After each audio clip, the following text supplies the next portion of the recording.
Hello, everyone, and welcome to This Week in Hospitality Marketing, live show number 400, 68.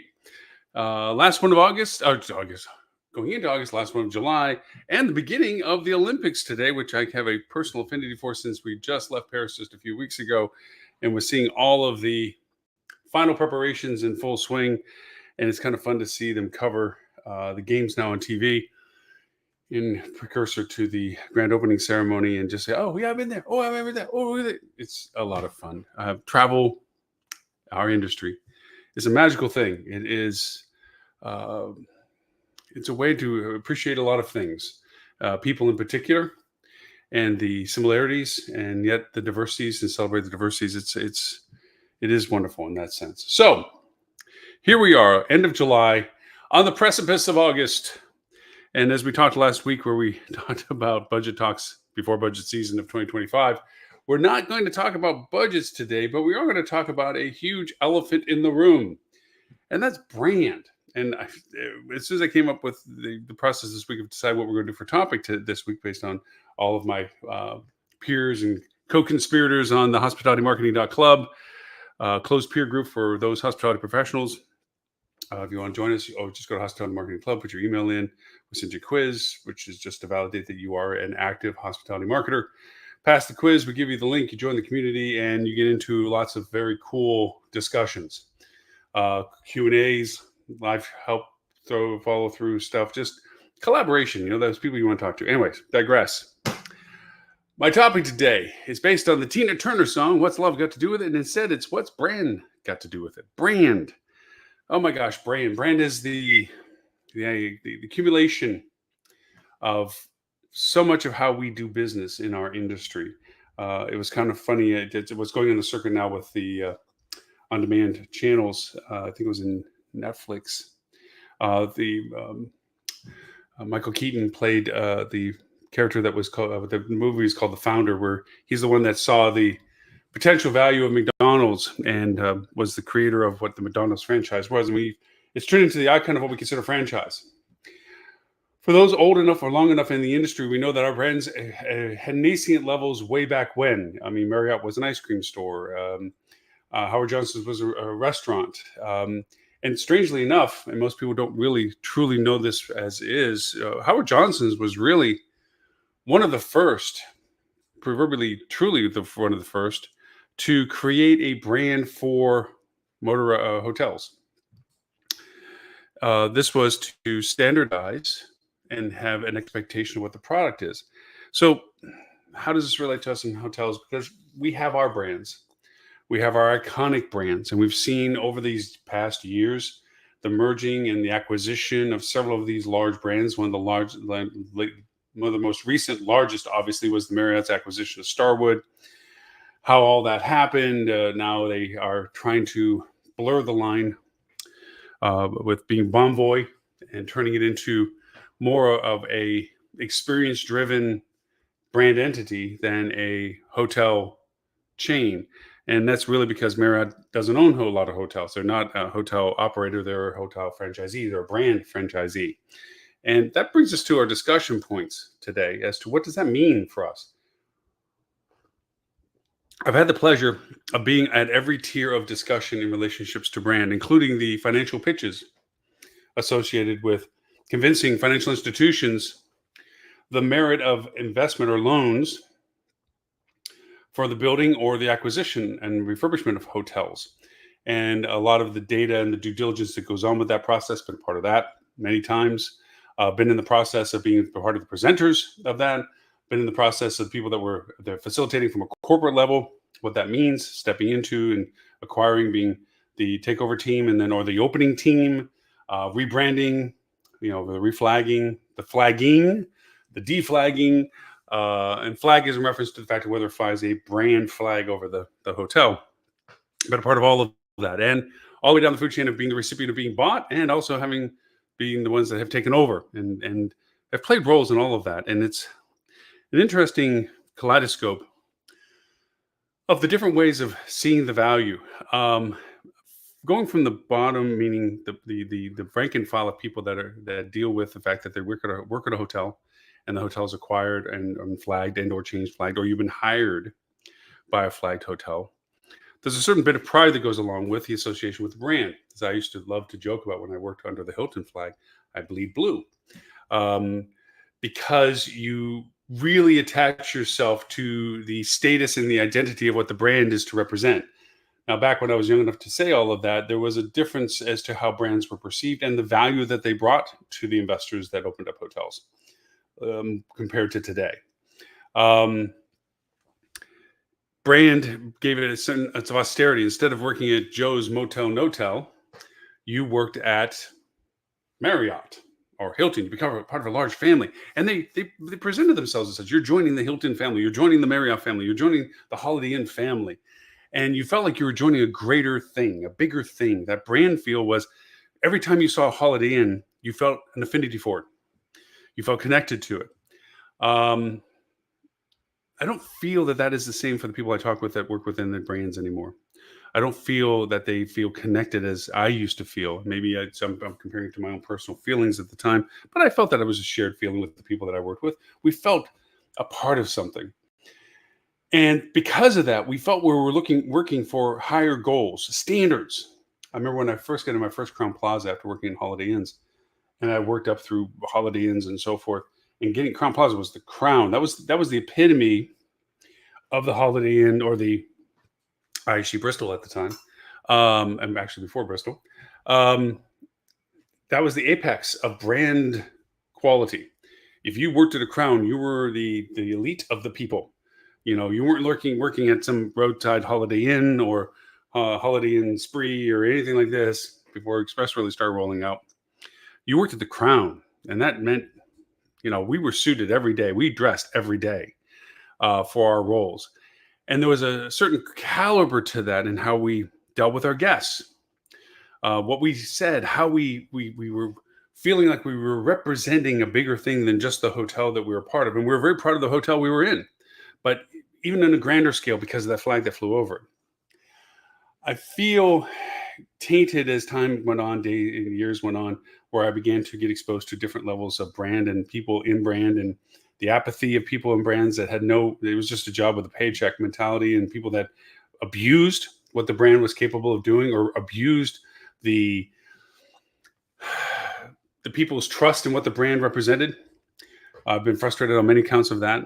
I've been frustrated with the behind the curtain look as to how things truly work. I've been on boards within brand, high up in the food chains of things, as to how they approach projects, how they dealt with projects, and how they prioritize projects. And it was ugly. It was disappointing. And I understand from the business scale that you have to move mountains, so rocks and pebbles get moved as well. But the feeling of how it was at the beginning compared to how eventually it became was a kind of a downward progression of perspective. Why am I recounting all these old stories, not over a beer, but a cup of coffee? It's because brand has turned into a function of value more than anything else. Not that it never was before, but before it was the only entrance into the industry. To give you some brass tacks of some of the things of how all this happens is you have somebody that has enough money that they wish to make more money by investing in building something. It used to be wonderful that people were hoteliers and they were truly in the heart of the servant and hospitality, and they wanted to build a hotel that they ran. For a long time, I thought I was going to be a B&B operator when I retired. And they have this goal, this dream of doing this. And, you know, they work through the systems of being able to get the experience necessary and so forth, and the finance, that they then feel like they have enough money and enough unique interest in something, whether it's building it from scratch or replacing a current hotel into a new hotel, renovating or whatever, that they go to borrow money, because rich people don't use all of their money. They use just enough money to leverage getting a loan for money, so they don't have to use all their money. They don't have to be all in, like every dime and every penny. And having opened restaurants before being in hotels, that was always the trick to it, is the risk value. Banks who had the money, who would be giving the loans, had to determine the success ratio of the investment that they're putting money in, because if you fail, they get whatever you've done back in their pocket for them to decide what to do next. So they have to look at it from an asset value. How much money would we lose by investing in this that we'd be able to retain in the asset value later on? That's what happens with restaurants as well. Lots of businesses, all businesses really in that sense. Very few just use all of their own money, do their own financing. And there's even tricks to that. But anyways, um, so a person that wants to open a hotel goes to a bank and they propose this amazing concept. And I can get you into the granularities of how that presentation goes and the value of what the expected revenues are and how that's calculated and what the budget uh, prospectus looks like. And for 1 year goal, 5 year goals, 10 year goals, 15 year goals, so forth and so on. But back then, independent hotels, unless you put almost all of your money or all the money necessary to build or to renovate a hotel, very, very few banks would lend money to you doing it.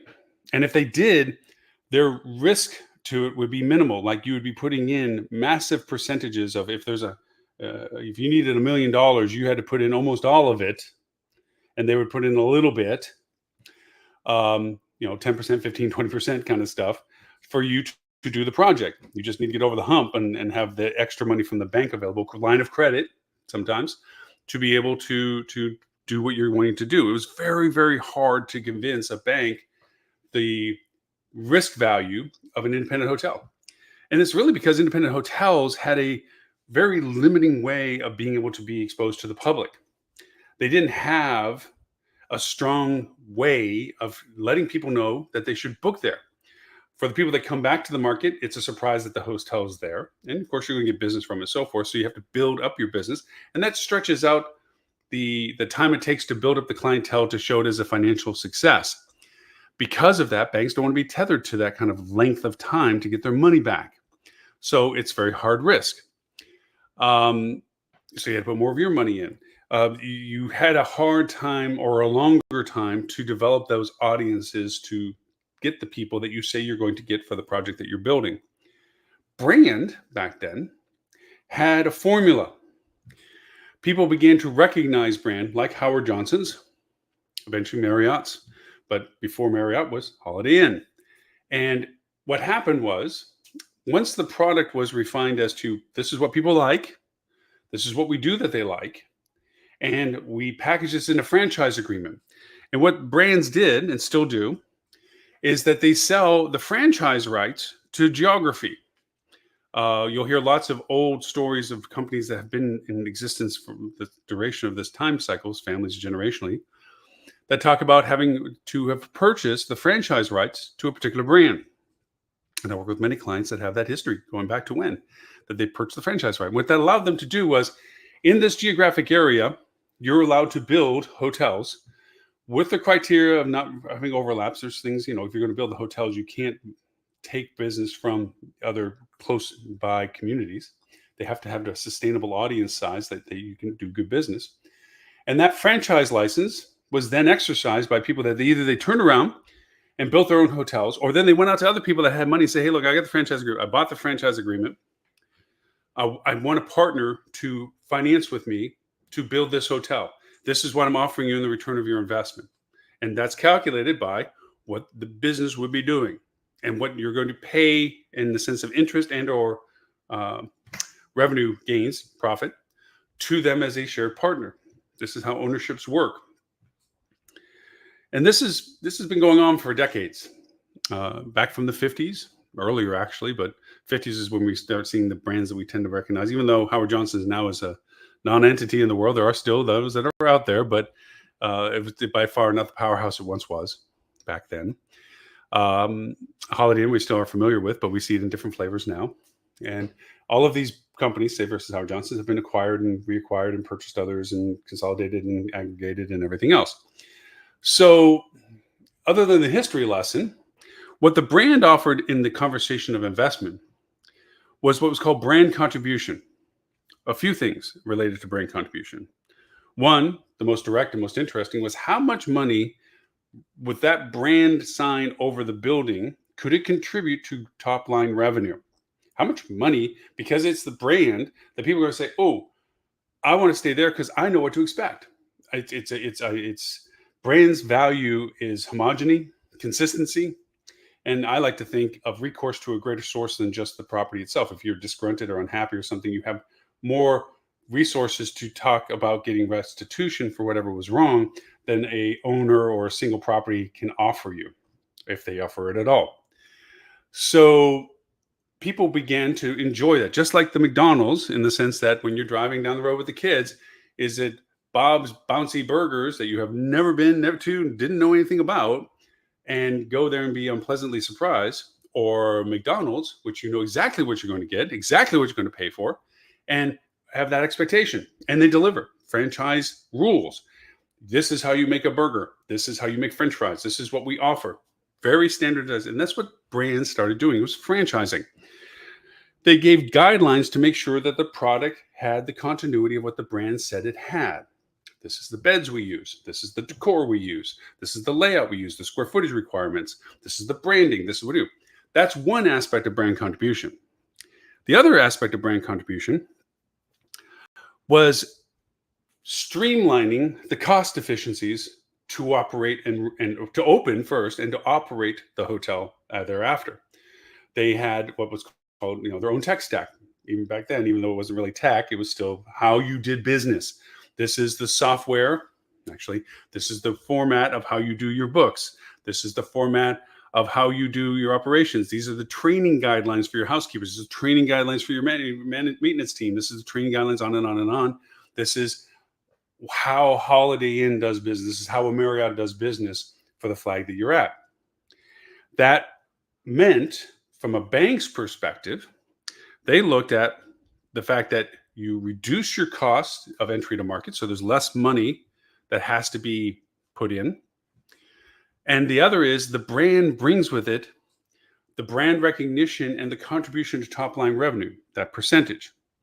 Well, as you can imagine, being put in the hands of marketers and salespeople, dev people, people that are selling the concept of getting franchise properties, those numbers are always highlighted to the benefit of why you want to do business with them. Sometimes they got conflated. Not going to say no. But for all of this that the brand offered, there was a very heavy price from the investors that had to go along with it. And the banks required it as well for consistency. Like, don't bring the brand in just to get started. Don't run it for a couple of years and then bail on the brand. The brand requirements were for 25 years, 20 years, 15 years. Incredibly locked in. Like, it would cost you a shoot ton of money, if even able to be broken, to get out from underneath the brand. Say, for instance, all of your reason for building a hotel was totally true. You dominated your market and everything else like this.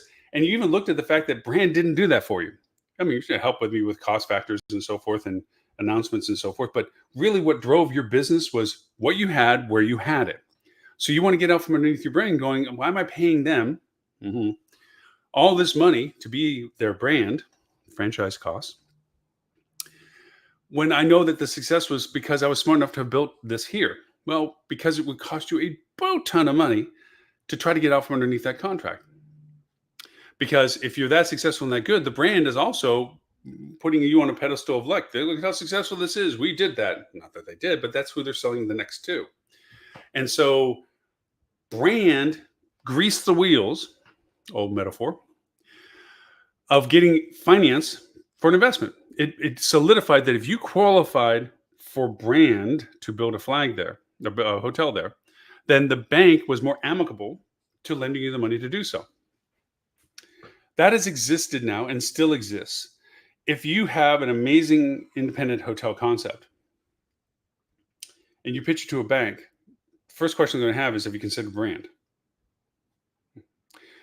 And if you haven't, the scope of requirement changes due to the risk factor associated with it being a untried. Now, certain ownership groups have become very successful at opening their properties, and as such have great relationships with the banks.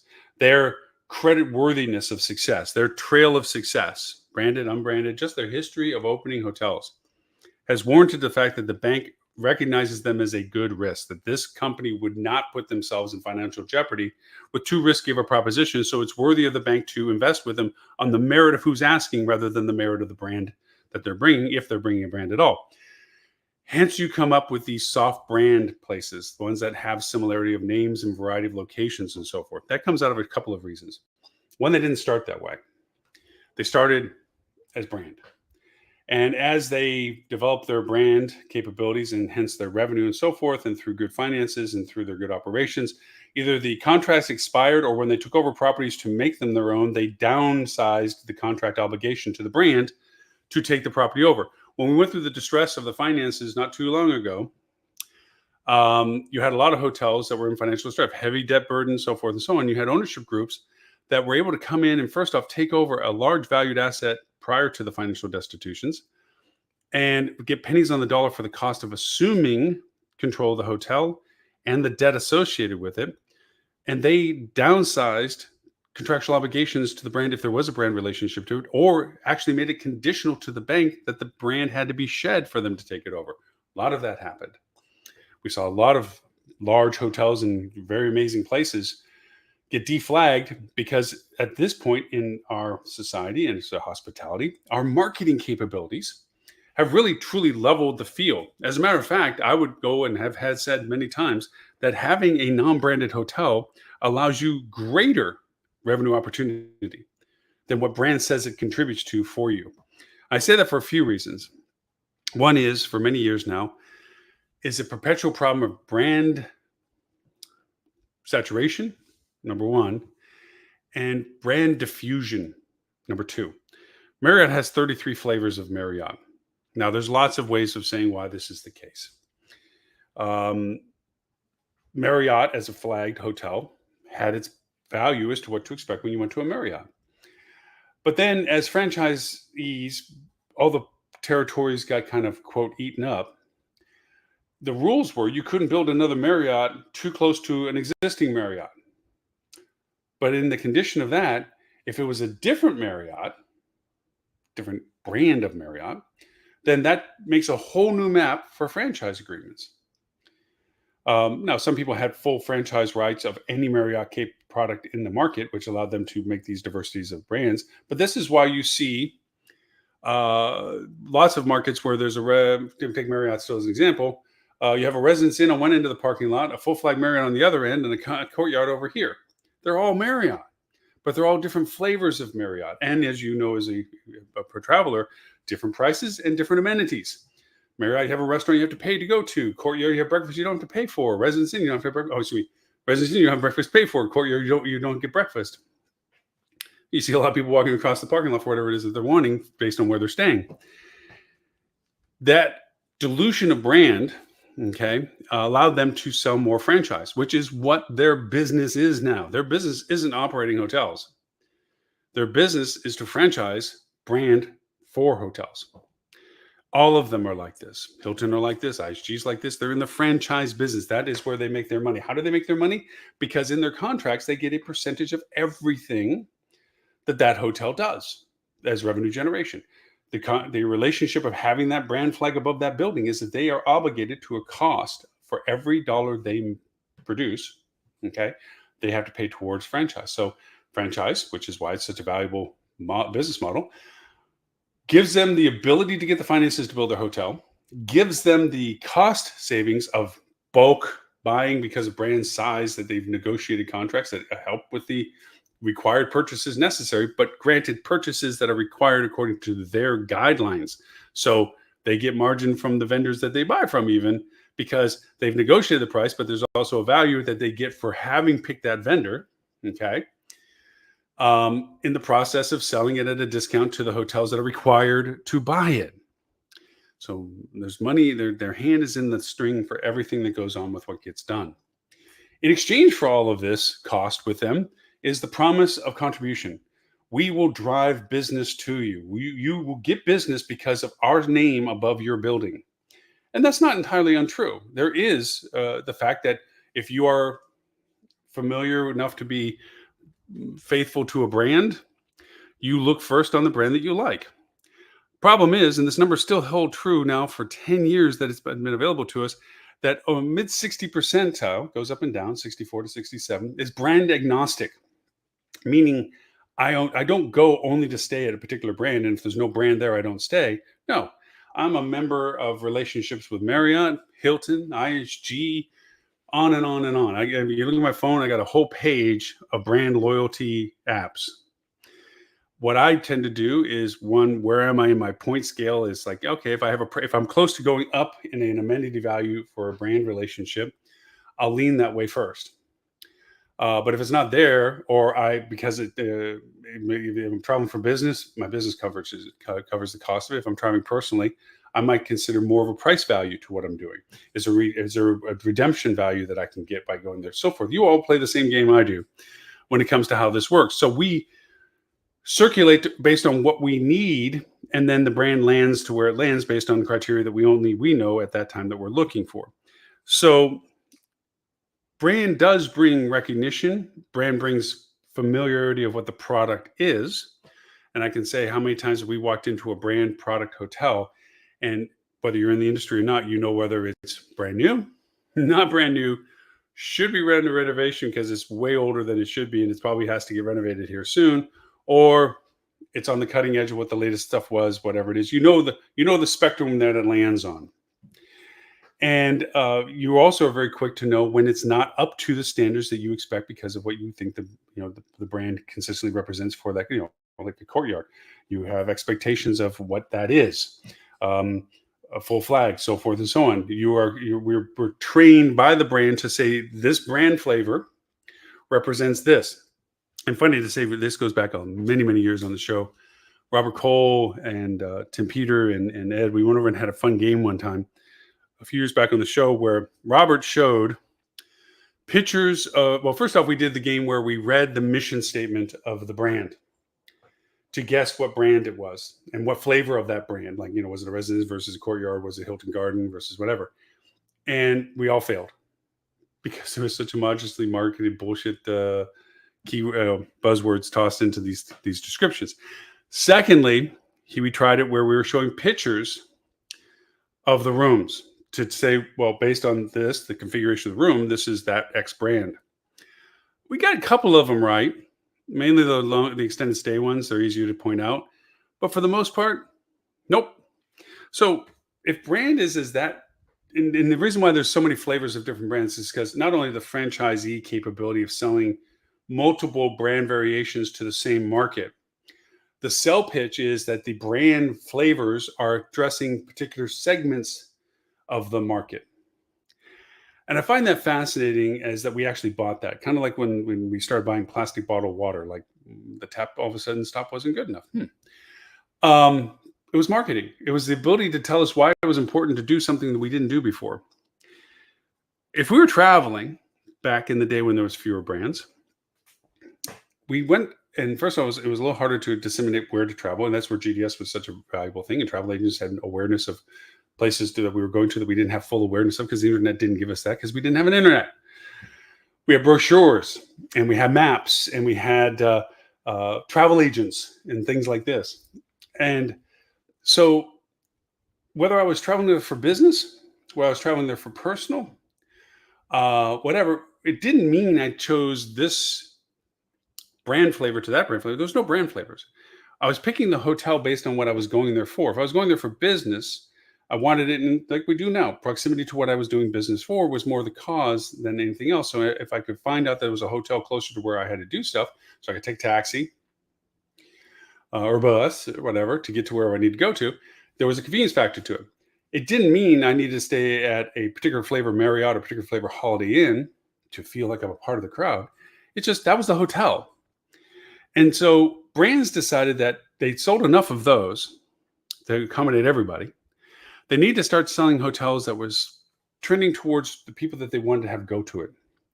The interesting part of it is, and I've watched this over, and I have clients that have all spectrum flavors of brands and different brands everywhere, is if you charge a certain rate value, no matter what you say your demographics are for why you are built the hotel, you'll get the people that can afford the rate to stay at your hotel or want to afford the rate to stay at your hotel. Yes, a metrosexual male traveling on chic business and who's personally successful and upward mobile and all the other buzzy persona things that we can throw at them wants to stay at a place that has special meat slicers in their breakfast thing and has a vibe and a feel and common space so they can meet other similar super cool people. All great. You put the price to a point that a family of four can go over and get in a room that's affordable to the place they need to be at that night. They're willing and cool in a bunch of suitcases to go up to the room. It is a product of necessity as much as it is a product of interest. So, why am I bringing all this up? The good, and in this case, the bad examples of this when it comes to brand, because hotel owners need to really begin to understand their relationship with brand. Brand, large scale brand, Marriott's, Hilton's, IHG's, so forth, have a machine built now. Now, they've stumbled badly. They stumbled most recently badly with the lockdown of the pandemic. They just went dark. You couldn't find somebody at brand if you actually walked up and knocked on the door. They had let go so many people in bulk. There was nobody on the other end of the line. And they hid behind the excuse of, hey, it's a lockdown. We were like any other business. We have to cut our costs. And hotels, where they're trying to figure out how to market themselves, had nobody to ask because the marketing wasn't allowed to be controlled by them.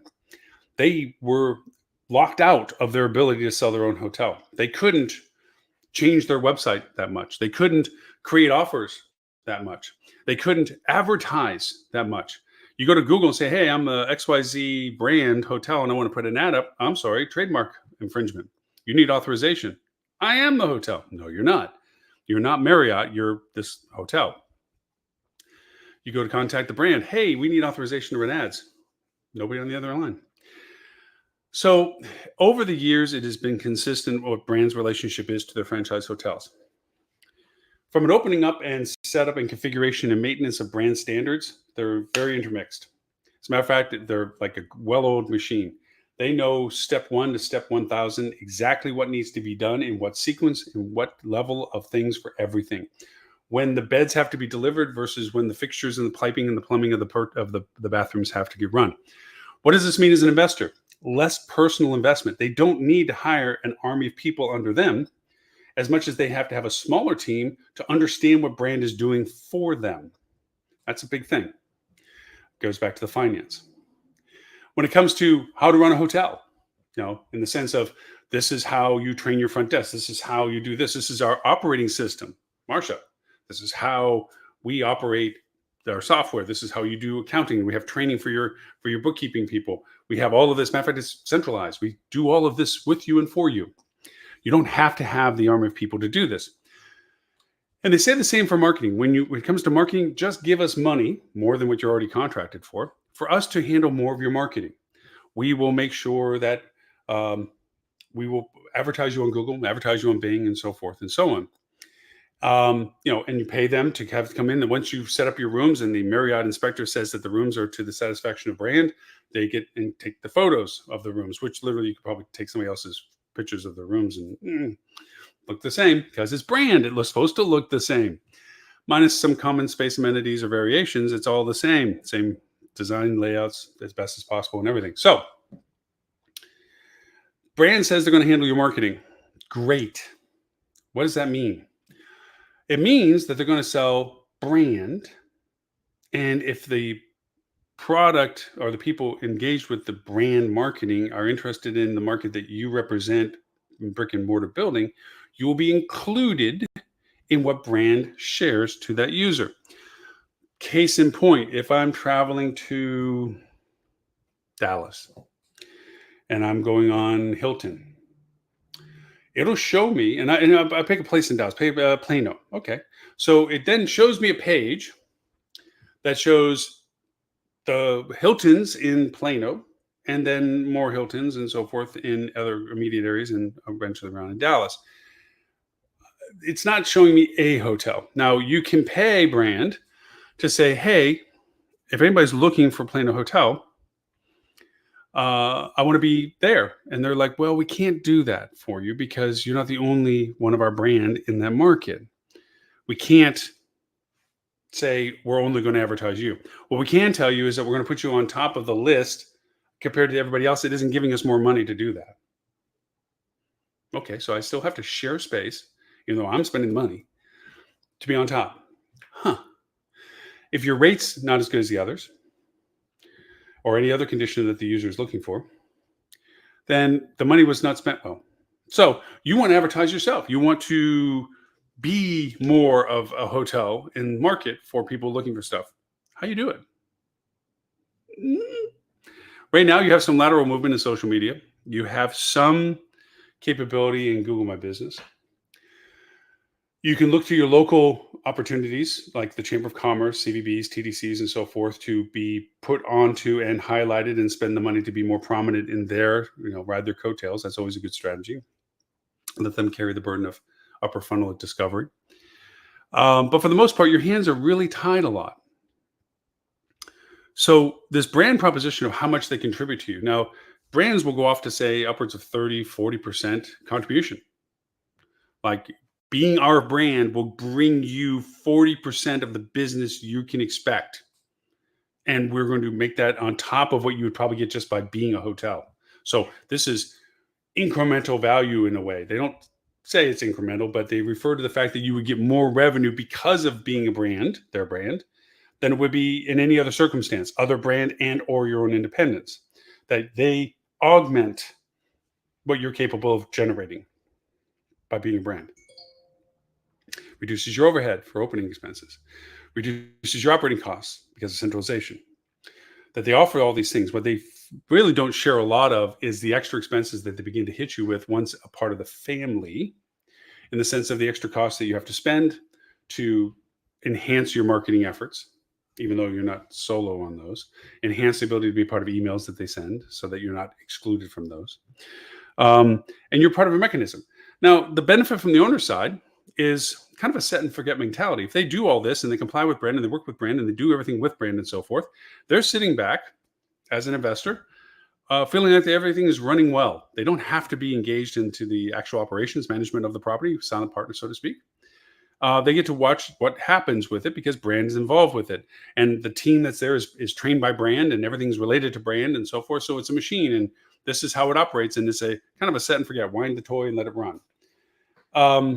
And then you have partners that are involved a little bit more so and have more properties and they want to aggregate and so forth. There's all flavors and variations of how this engagement goes on, but that's usually the brand value proposition. And it also has increased value in resale in some ways, not always nowadays, but in some ways. If you're looking to sell off your asset, the fact that you have been able to get a brand flag, because now it's a thing that, it's just not handed out, you have to earn by following their criteria and conditions and follow their guidelines and their FF&E and their brand requirements and so forth. And you want to sell it, it turns into an escrow. I'm selling my brand hotel. And other investors that want the opportunity to step into it, here's something that is already in the system, working well, making money, so forth. Great. And it has a better resale compared to an independent hotel that has to be more granular in its discovery and due diligence process to ensure that it is operating the way it's expected and doing what it hopefully will do in the future once it's taken over by a new owner. So there's different dynamics to it. But going back to the brand relationship, one of the other benefits of a brand relationship is a smaller footprint of internal team is necessary to do these types of businesses. You don't need even a team of 10. You need a team of 4 or less to be policemen of the interactions of brand and what you're doing. Ownership is doing what brand is telling it, investing the money at the right time, purchasing the things that they're being told to purchase, progressing in the timeline that they've been given. Everything is mapped out for the ownership team to do. The ownership has a team of a handful of people that really mitigate what's going on. The brand does all the rest. This is their value proposition of becoming a brand. Once it's open and operating, they offer what they do is their grand opening packages, the things you're allowed to do for X number of weeks, how you're able to refer to yourself. They even give you the name of the hotel, so forth and so on. You don't control your website. You don't make your website. You don't have to build a website. You don't have to build a booking engine or anything. It's all a part of their systems. Value, easy, sign here, do what we tell you to do. That's brand value.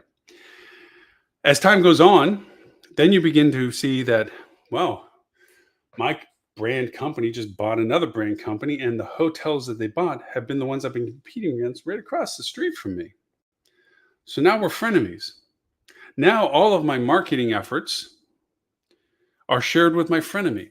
I can't be in a marketing effort for my market without having to share the limelight with the person that is taking business from my front door to their front door. Huh. Or worse yet, as an investor, you bought a brand flavor and you have a brand footprint with the promise of being that only area, that area is yours. You are forever that area for that brand footprint, only to now have somebody that has a different flavor brand that is close to the same demographics or at least close in the same price range sitting in your market, in your footprint, bleeding business from you because they're similar enough that people have a choice between you and them if they're brand preferenced. Like, oh, I love brand X. So I'll go brand X version 1 versus brand X version 2. I still get my points and all this other stuff. So yay. Or worse yet, same scenario where, your brand bought another brand and now all of a sudden what used to be your exclusive footprint isn't your exclusive footprint because you're sharing that footprint with another brand that is part of your family now. That's a real world. That has happened. That is happening. That's how it happens. So there's a lot of that. And so the security of what brand used to once offer, stability and consistency, homogeneity and expectations being met, is now in the flux of, well, we're going to open up another flavor brand because we don't have that flavor for that demographic. So we're going to open up another flavor brand. And ask a lot of these brand people that bought the latest, greatest flavor brand, only for the latest, greatest flavor brand to die on the vine. And they're sitting on one that nobody knows what it is. You might as well have been an independent because you're still paying franchise costs associated with it. And you still can't get under the contract. Have those circumstances too. And they do happen. Brand tries and explores one. And the investor that's willing to take it on, brand will augment their ability to make sure that their finances go through. They might even finance it themselves or help co-finance it. And they build it so that they have a pilot to show everybody else this is what their brand concept is, so forth. And then it doesn't do anything. And that investment and that owner is just sitting there on that one thing. Anyways, that's brand. So what should you expect from brand? Well, we know that squeaky wheels don't count because now the oligarchy of brands is such that it's so loud, you can be grinding squeak and you're so small they can't hear you. One property doesn't wake things up. Tim Peter gave me a wonderful perspective of the idea that if you have 40,000 properties and 99% of them are happy with the decisions that corporate's making, okay? That leaves 2,500 hotels that don't. 2,500 hotels.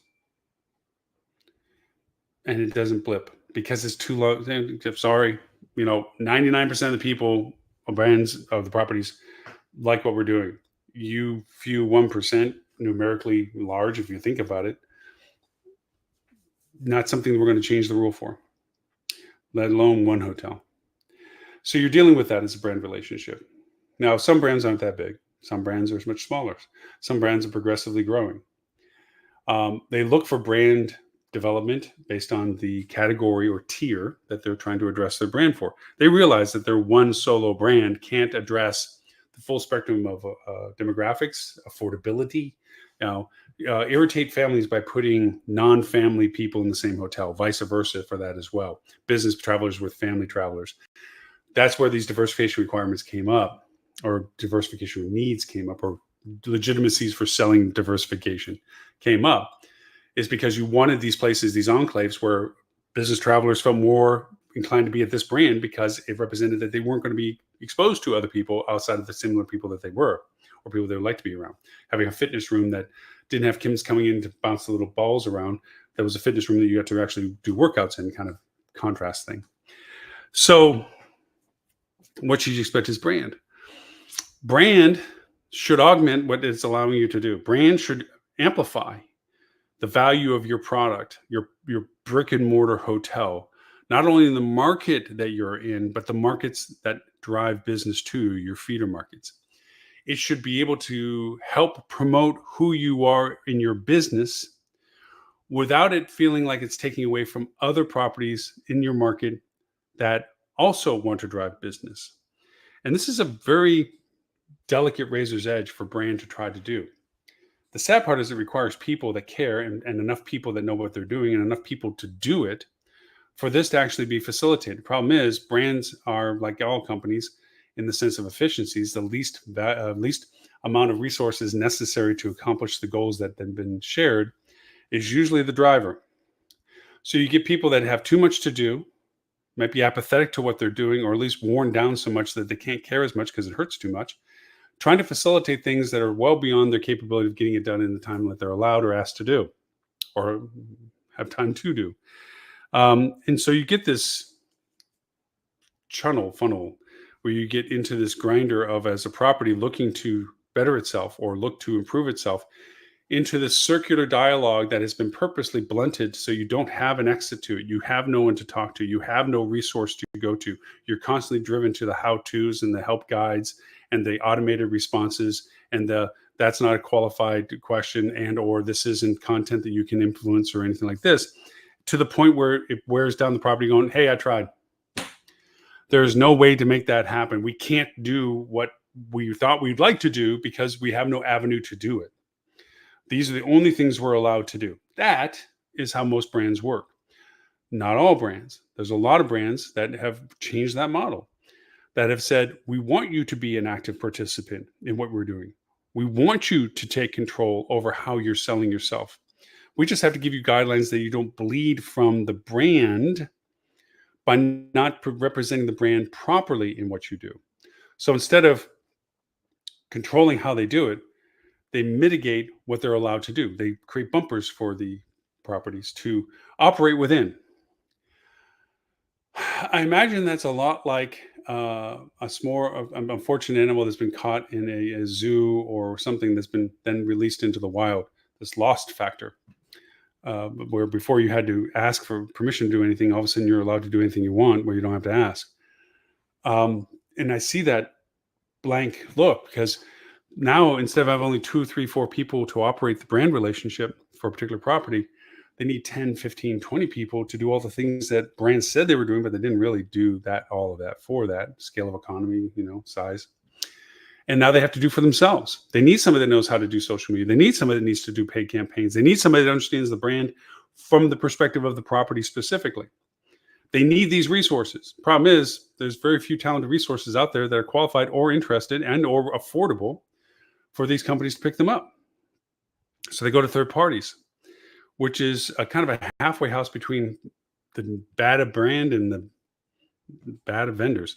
They have the apathetic people. They have account managers that are maybe not fully skilled, responsible for too many accounts that they're not directly tied to, going through a predetermined script of answers and or formats of things to do that aren't always the best suited for the client that they're talking with in particular.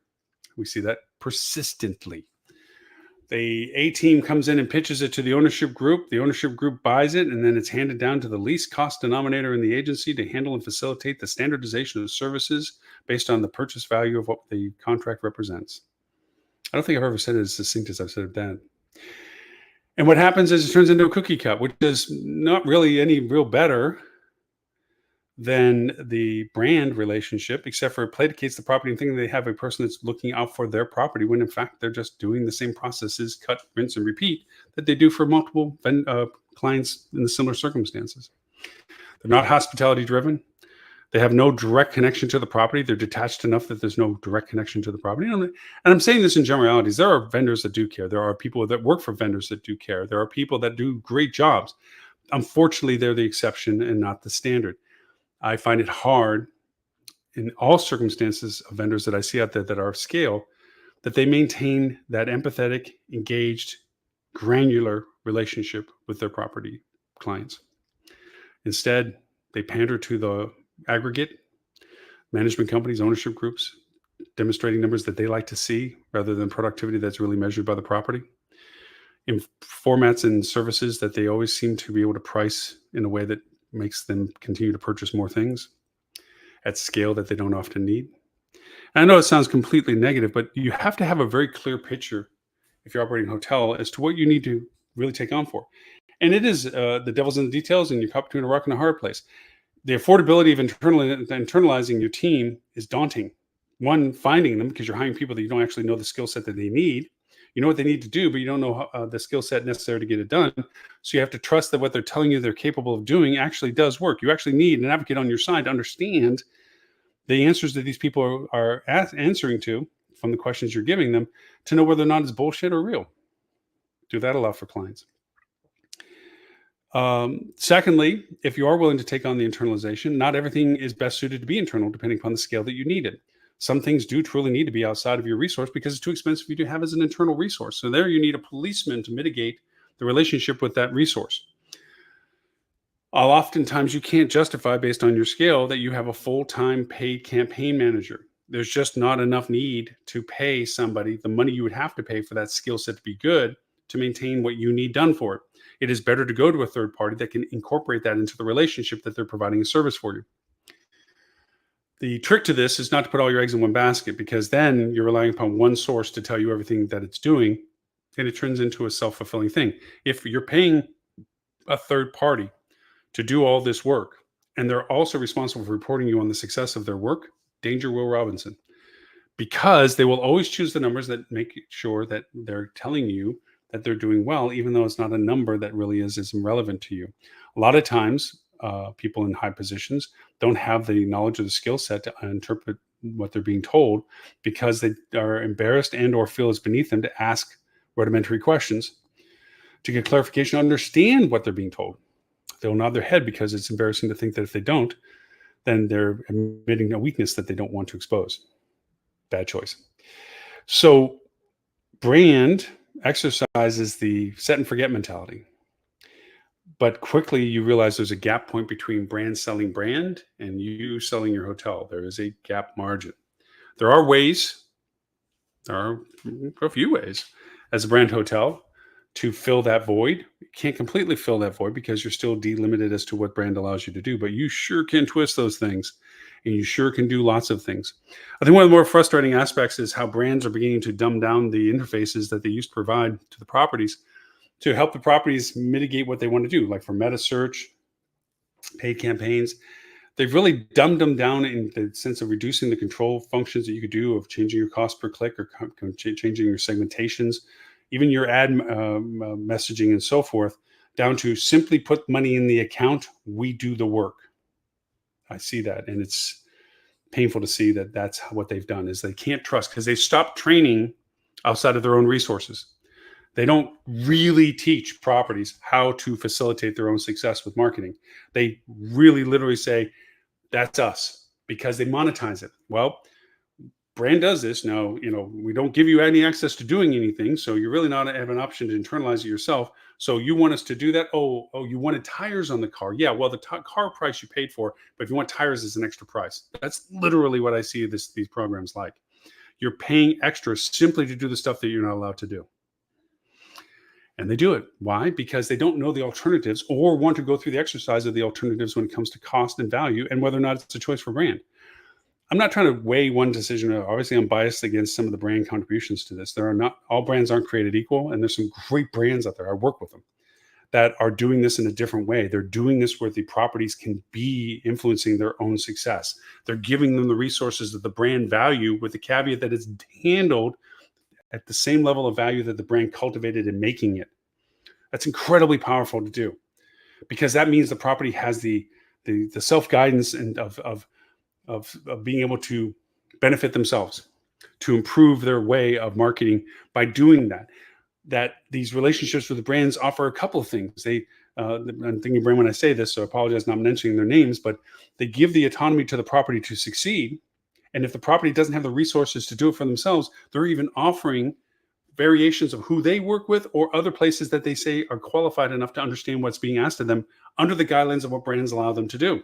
And what I mean by allow them to do is you can't abuse the brand for your own benefit. You can't call yourself something that you're not.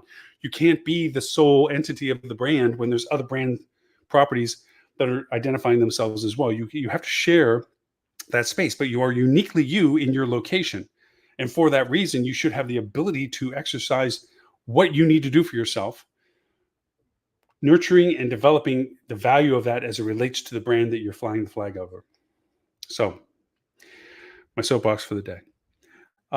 So, going back to the title of the topic, what's brand got to do with it? Brand has a lot to do with it. how you approach what you do with a brand. And brand is money. It costs money to be a brand. And sometimes you can't get the money you need to operate the business without being associated with a brand, as we discussed. But you have to really truly look at what it is goal wise of what you envision you're building. What are you investing in? Why do you want to think that that hotel is successful? I've been on those conversations of asset evaluation, market penetration costs, performas, prospectuses as to what it would take to occupy and get market share for the inventory that the hotel represents.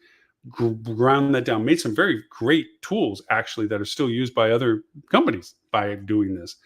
And I can tell you, a little bit is pixie dust when it comes to expectations based on anticipations of trends in traffic, but a lot of it also has to do with hard numbers, costs that have variables according to things that you aren't expecting, stress testing the idea that it does a certain channel or certain cost doesn't work out the way it was initially planned and forecasted for, and understanding how to compensate for those tolerance variations. If you do good math, you ask yourself, why am I investing in this hotel? You really do have a pantheon of choices, full spectrum auto set and forget brand relationships, quasi brand relationships, soft brand relationships, independent choices, internalization, full externalization, brand utilization. You have variations to all of these things. All of it depends on technologies, all of it depends on goals, all of it depends on the investment requirements, what you're looking at for long-term, short-term, mid-term investments, dilution of investment, multiple players' investments, their priorities of investment. Lots of moving pieces to it. But the idea that what brand's got to do with it, you have to go into it eyes wide open as to what truly they're doing for you, not to just glaze over that they acknowledge that there's something about it, but to truly understand what it is that they do, down to the logistics. What do I have access to? What does that access look like? Believe me, when you're in the honeymoon phase of the development, the dev team telling you and selling you, pitching you, why they're telling you you want to be their brand, okay? They're not going to point out the limitations that they know. They're only going to point out the highlights that want to make you buy. It's up to you to make sure you flip those stones over and say, well, how does this actually work? You do say we have access to doing meta search. What does that look like? How much control over do I have it? Why don't I have the control over it? What are you doing about it that I can trust that it's being done in my best interest? These are discussions that have to come from the development team and the investment team together. Well, didn't mean to make it a high-level conversation. I'm talking to only people that have enough money in the world to go over invest for hotels, but this affects everybody all the way down to the person that walks in and punches in to work for that day, who they work for, and how they see who they work for. Because everybody in a hotel knows they work for their team that they work with. They work for the management company that they're told they work under, and they work under the brand that is affiliated with them and flies over the building. And for that, they have to understand and feel pride that they have that relationship with all three, not like they have only relationship value with one. There are a lot of hotels that people are loyal to each other at the property, don't care who's running it because they don't really deal with them, and have less of an interest in the brand because they don't see the brand in a way that I guess apparently back in my day we used to when we used to work for them. I hope I'm wrong. Prove me wrong. Send me an email that you're proud to work for the brand you work for. I enjoy everybody's emails and responses to what we do for the show.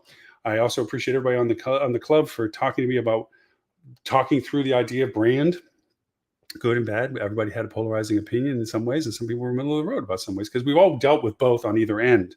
We've all had to deal with the spectrum of the variations of what brand allows versus free-flowing, independent marketing and so forth. So we all have that exposure to it.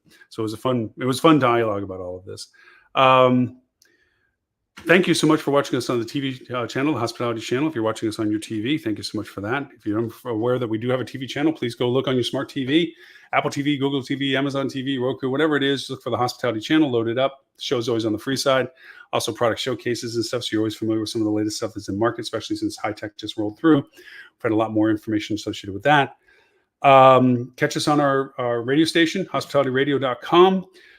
We do the recap of the podcast after this, more tool related and so forth. But we have our podcast plus other great podcasters that are all about hospitality. It's a hospitality radio station. It's not a music station. It's a radio station about hospitality, the industry of hospitality.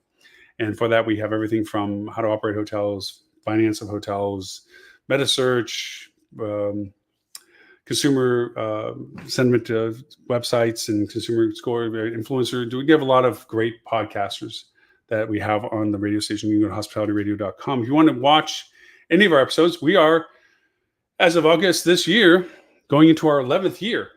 We'll be celebrating our 10th anniversary next month of doing this show every week for 10 years. We've never missed a show, no matter where we were in the world. We've had guest hosts from many, many places over the years. We've broadcasted from many, many countries over the years. Well, most recently was Paris, before that, Netherlands, so forth.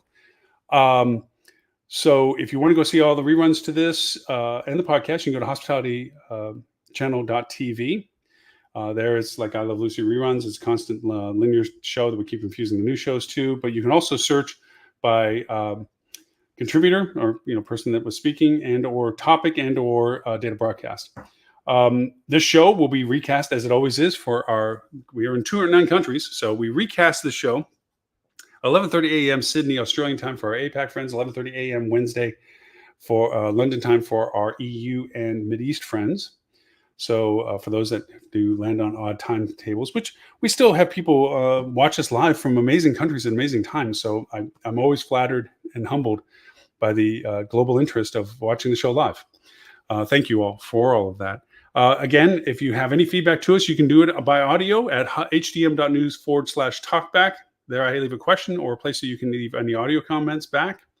If you want to send me an email, lauren@hospitalitydigitalmarketing.com.